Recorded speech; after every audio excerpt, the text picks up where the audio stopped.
আজ 25শে বৈশাখ, বিশ্বকবি রবীন্দ্রনাথ ঠাকুরের 165তম জন্মোৎসব। আজকের দিনে এই পাহাড় সম ব্যক্তিত্বকে নিয়ে কিছু বলবার দৃঢ়তা আমার নেই, শুধু তারই লেখা একটি কবিতা পাঠ করছি।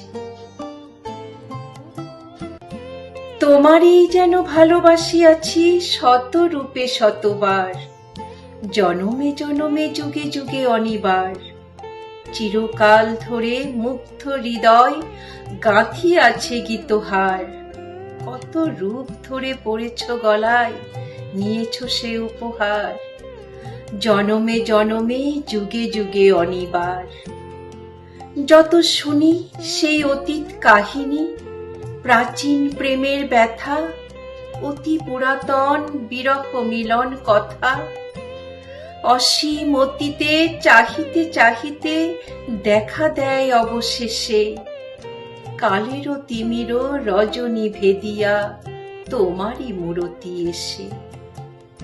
চিরস্মৃতিময় ধ্রুব তারকার বেশে আমরা দুজনে ভাসিয়া এসেছি যুগল প্রেমের স্রোতে। অনাদিকালের হৃদয় উৎস হতে আমরা দুজনে করিয়াছি খেলা কোটি প্রেমিকের মাঝে। বিরহ বিধুর নয়ন সলিলে মিলন মধুর লাজে। পুরাতন প্রেম নিত্য নূতন সাজে, আজি সেই চিরদিবসের প্রেম অবসান লোভিয়াছে।